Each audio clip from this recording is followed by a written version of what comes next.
Olá, Shalom.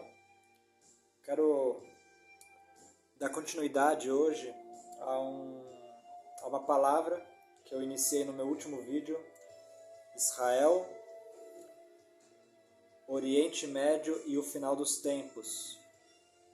Quero compartilhar algumas coisas contigo hoje e quero começar com uma oração. Pai, muito obrigado por essa hora, por esse tempo. Obrigado pela sua bondade e graça que está sobre nós nesse dia, Deus, nesta época.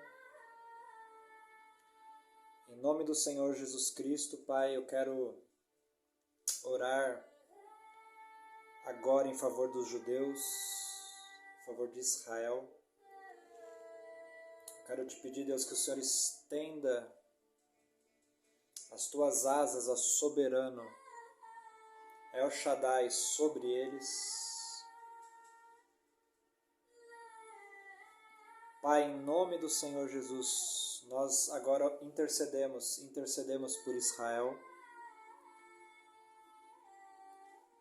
Pai, nós oramos que seja liberado, Senhor, nos ares, a atuação, a intervenção, o ministério dos teus anjos. Nós oramos agora, Pai, pela ação angelical, para a preservação do povo de Israel, para a preservação dos judeus. Assim como nos tempos da rainha Esther, o Senhor, ó Deus, operou quebrando o poder de Hamã para a preservação da semente, para a preservação da vida. Nós proclamamos essa preservação nesse tempo, Pai. Nós queremos declarar que Israel é para sempre. Queremos declarar Israel is forever.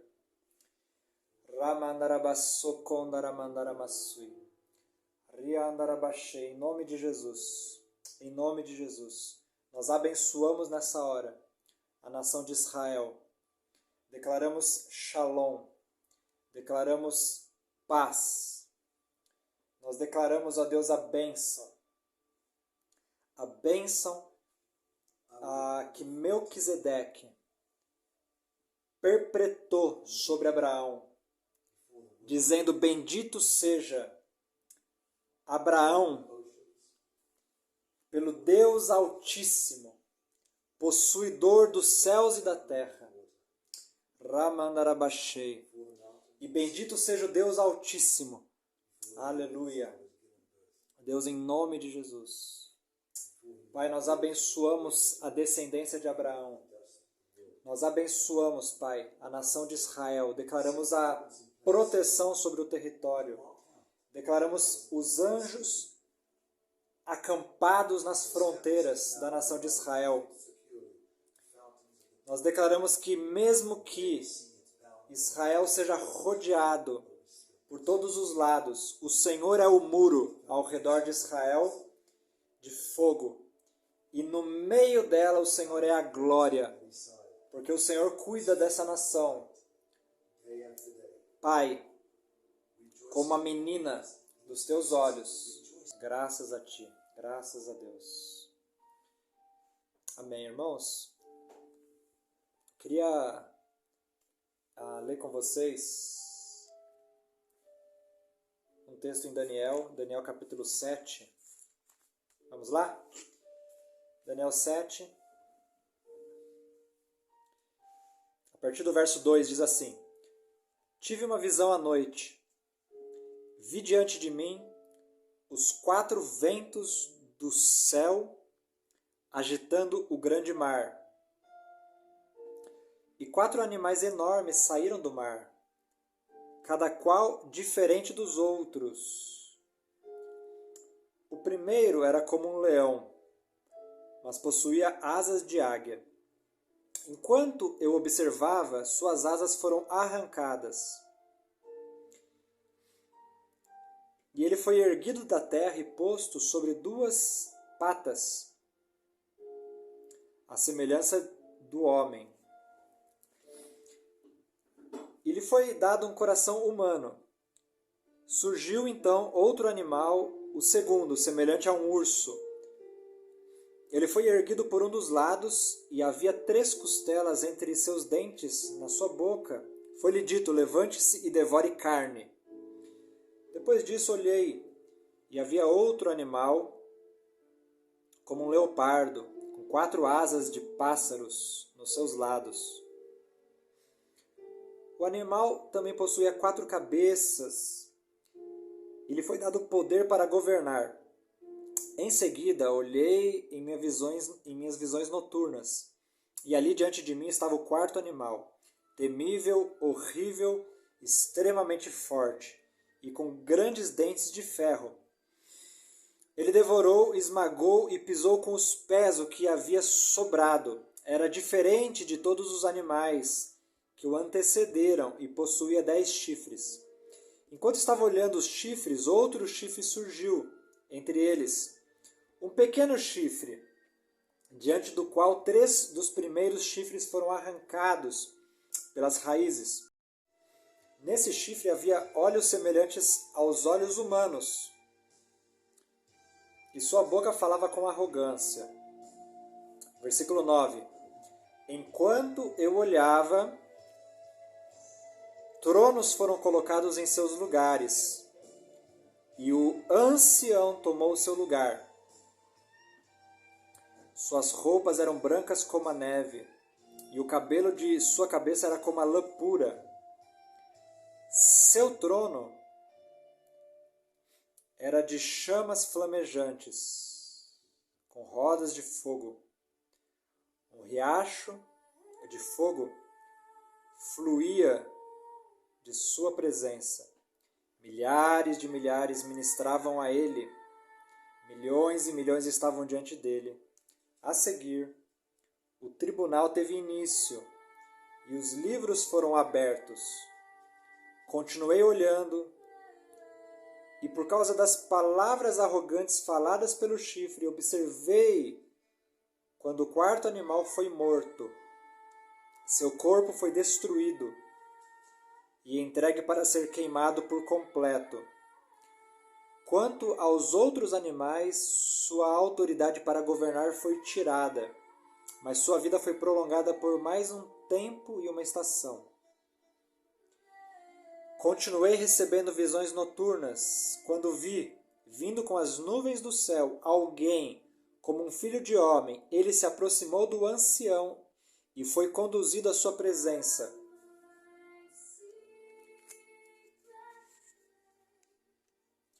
Foram-lhe entregues o governo, a glória e o reino, para que todos os povos, nações e línguas lhe sirvam. Aleluia! Seu governo é um governo eterno, não passará, e seu reino jamais será destruído. Quanto a mim, Daniel, meu espírito ficou agitado em meu interior. As visões em minha cabeça me amedrontavam. O profeta Daniel, então, nessa visão, ele tem um panorama da história humana até o dia em que os reinos da terra serão concedidos ao Senhor Jesus Cristo, que passará então a reinar sobre a terra. Essa palavra ela é muito poderosa. O Senhor revela para Daniel características da natureza desses impérios mundiais que regeriam épocas, regeriam etapas na história humana. No meu último vídeo, na verdade no primeiro vídeo, a respeito de Israel, o Oriente Médio e o final dos tempos, eu falei das 70 semanas de Daniel, que está em Daniel capítulo 9, a profecia das 70 semanas. E eu expliquei ali que são mostradas 3 etapas. Primeira etapa, 7 semanas. Segunda etapa, 62 semanas. São semanas de 7 anos. Mas uma semana ficou para o futuro,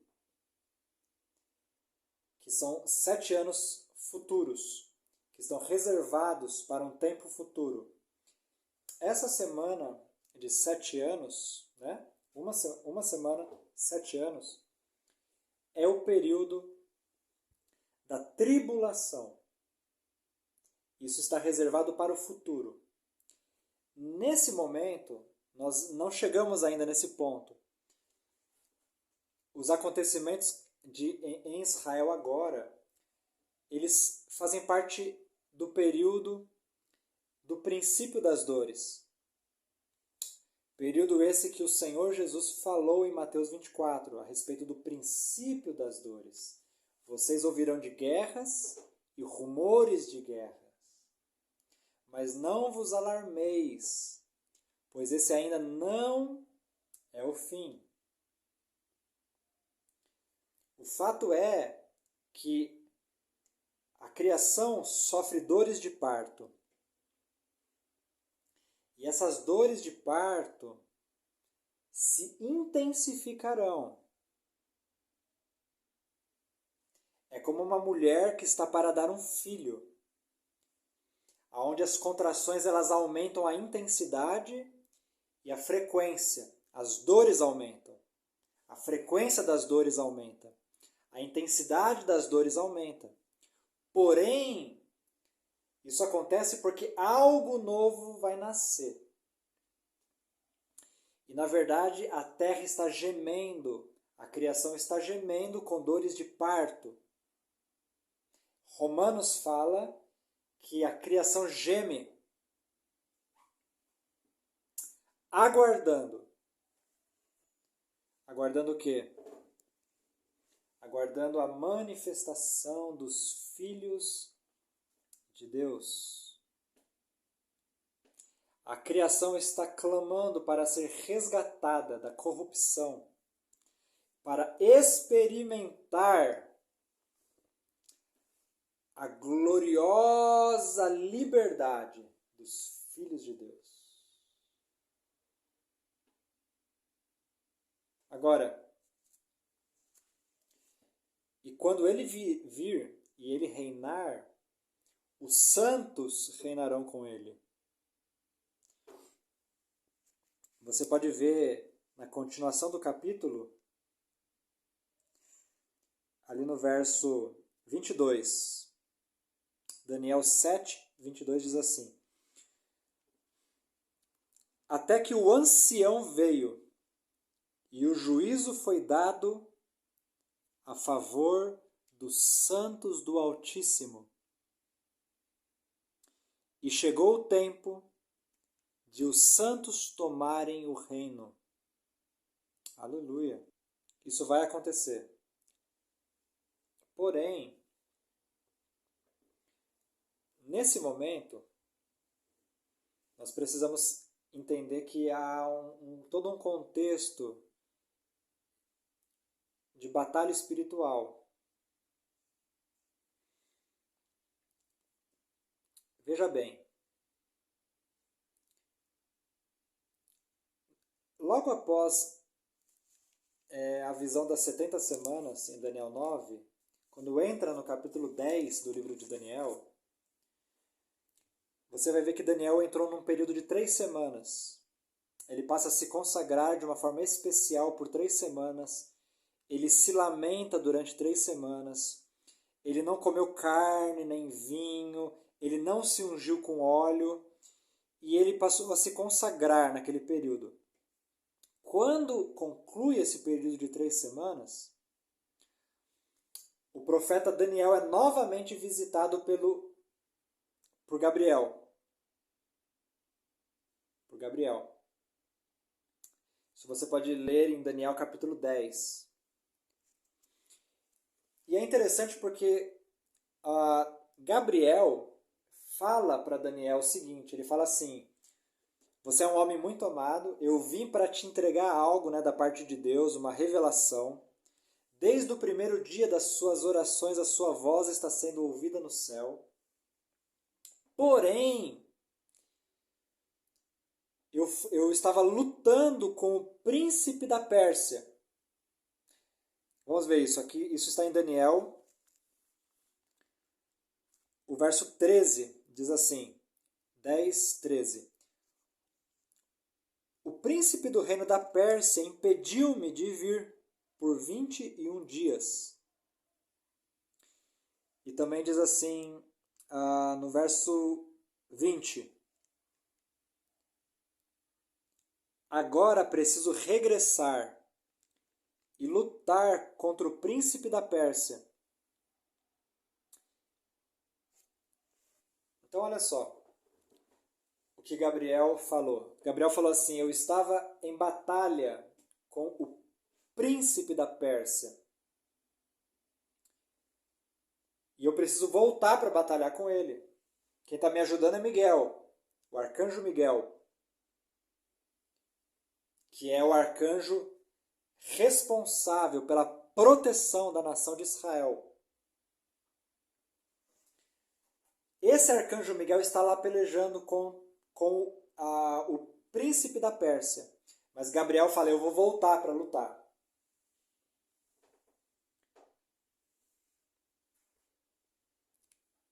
Eu acho isso muito interessante. E ele também fala o seguinte, que depois viria o príncipe da Grécia. Entenda o seguinte, no momento que Daniel tem essa experiência, quem está governando o reino da terra é a Pérsia. Mas o reino que passaria a governar seria a Grécia. Isso é muito interessante, porque em Zacarias, capítulo 9, o verso 13, diz o seguinte: pois curvei Judá como meu arco, e fiz de Efraim a flecha. Despertarei teus filhos, Sião, e os tornarei como a espada de um guerreiro contra teus filhos, Grécia. Nesse texto, nós vimos um embate. Assim como havia um embate entre Gabriel, Miguel contra o príncipe da Pérsia, assim como há um embate a nível dos anjos, aqui o Senhor diz que ele estabeleceria os filhos de Judá, os filhos de Sião, né? Os teus filhos, Sião, os filhos de Sião, contra os teus filhos, ó Grécia. Então nós vemos o quê? Nesses dois exemplos que eu estou dando, tanto no exemplo de Daniel, essa batalha espiritual, quanto aqui em Zacarias, nesses dois exemplos, nós vemos um confronto, uma colisão, um choque, uma contraposição, uma batalha. Essa batalha ela é espiritual, ela é cultural, ela é uma guerra de valores, de culturas, de princípios, de mentalidade. Por quê? Porque existe tanto um principado ligado à Grécia, só que é além disso, está alinhado com isso. O principado, ou o espírito da Grécia, traz uma mentalidade grega, que estabelece na terra uma cultura, pagã, caída. E aqui nesse texto o Senhor está dizendo o seguinte: eu levantarei os filhos de Sião para combaterem. O que seria isso? Esses seriam aqueles que estão alinhados com o reino de Deus. Estão alinhados com aquilo que o Senhor plantou. Porque o Senhor plantou e fez nascer a oliveira.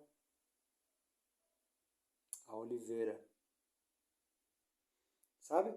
Aquela oliveira que o apóstolo Paulo fala lá em Romanos 11. Ele disse assim, que Israel é a oliveira.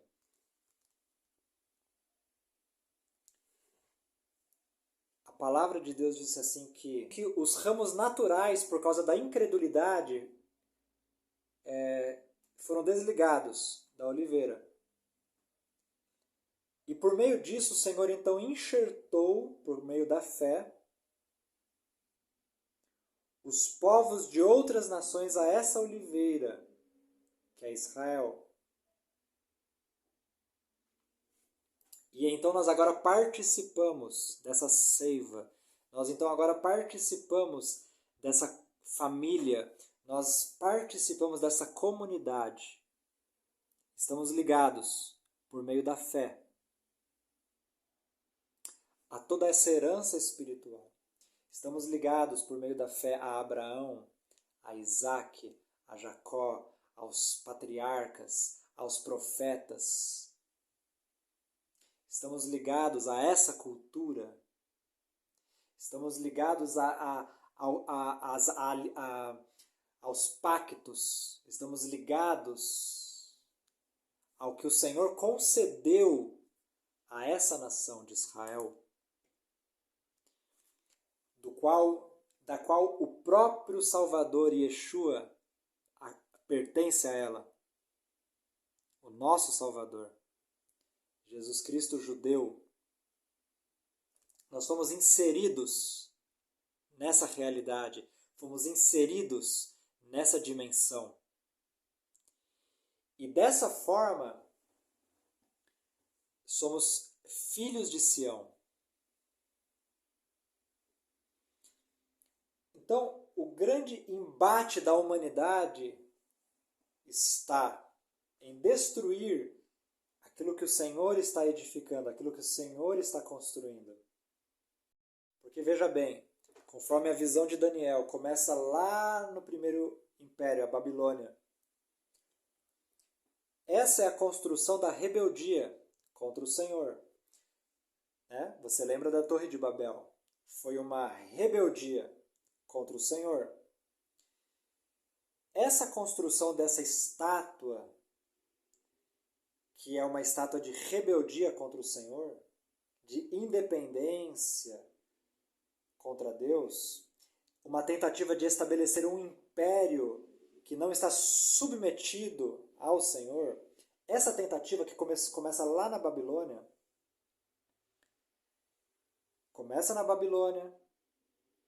depois ela vem para o Império Persa, Medo-Persa, depois entra no Império Grego,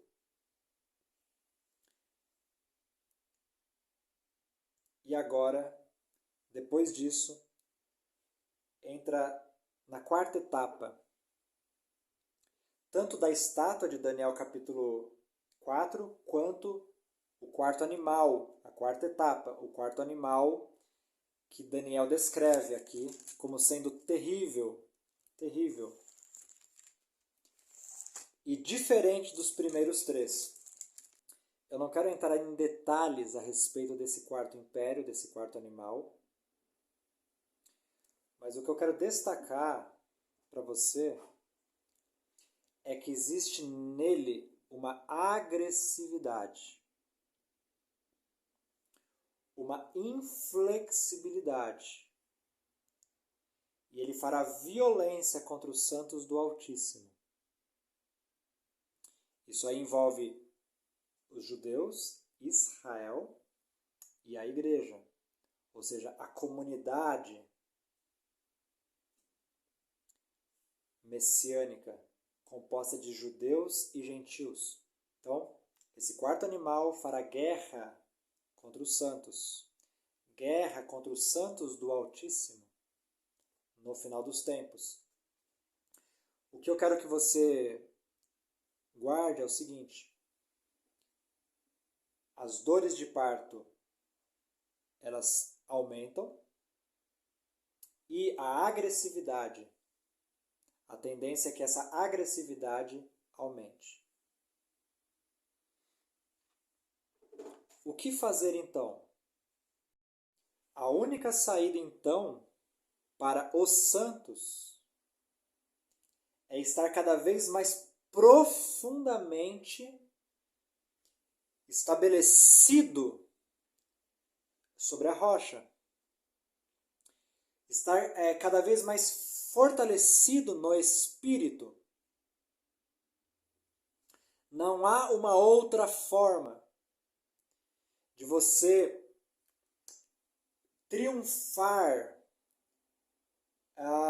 e não apenas sobreviver, mas fazer avançar o reino, fazer avançar a causa de Sião, que é o reino de Deus, que é o Evangelho do Senhor Jesus Cristo, o Evangelho do reino de Deus. Não há uma outra forma nesse tempo. Nesse tempo, você não pode fugir do embate. Você corre para cima. Você corre para cima. O reino de Deus é um reino dos valentes. O reino de Deus é um reino dos corajosos. O reino de Deus é o reino daqueles que estão dispostos a dar a sua vida por ele. Assim como no tempo do Coliseu, onde aqueles cristãos estavam dispostos a serem entregues aos dentes dos leões, esse tipo de coragem, esse tipo de ousadia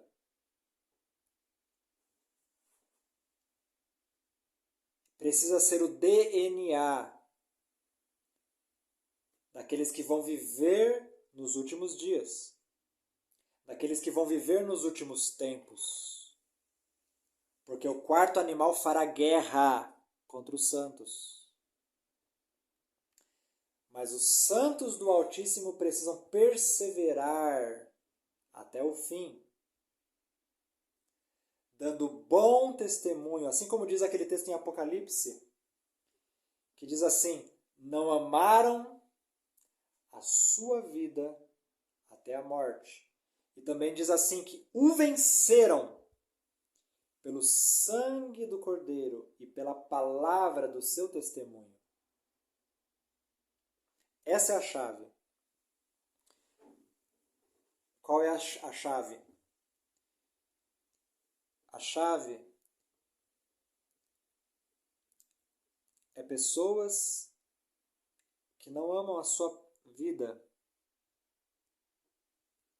diante da própria morte. Pessoas mártires.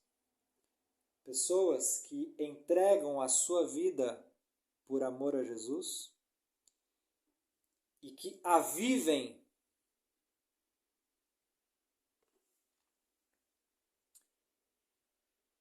de forma corajosa. Eu tenho um propósito. Eu pertenço a um reino. Eu não sou de mim mesmo.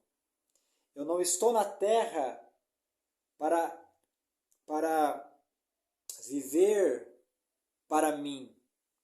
Eu já fui comprado por um preço. Eu já pertenço a um outro reino. E a vida que agora vivo, eu a vivo pela fé no Filho de Deus, Então eu queria compartilhar essa palavra com você. Então, o que eu quero compartilhar com você nesse momento é que nessa hora das dores de parto, esteja unido com Israel, porque você é um filho de Sião, você que está em Jesus Cristo. Você precisa ser esse filho de Sião, ou seja, alguém que nasce em Sião e está alimentado pela dimensão espiritual de Sião. Essa é a sua realidade. Esse é o seu chamado. Você não foi chamado para ser alimentado pela Grécia, ou por Roma, ou pela Pérsia, ou pela Babilônia. Você foi chamado para ser alimentado pela herança espiritual de Sião. Você foi chamado para receber a herança de Sião, o padrão de Sião, os valores de Sião, o reino de Deus dentro de você. Então, esse é o DNA que o Senhor quer gerar em cada um dos seus filhos. É esse o DNA, o próprio DNA do Senhor. Amém? Irmãos, é isso que eu queria compartilhar com você nessa hora. Que nosso Senhor Jesus abençoe você, te traga entendimento, clareza, revelação acerca de todas essas coisas e te faça mergulhar cada vez mais na dimensão e na realidade dele e da glória dele. Amém? Que Deus abençoe, em nome de Jesus.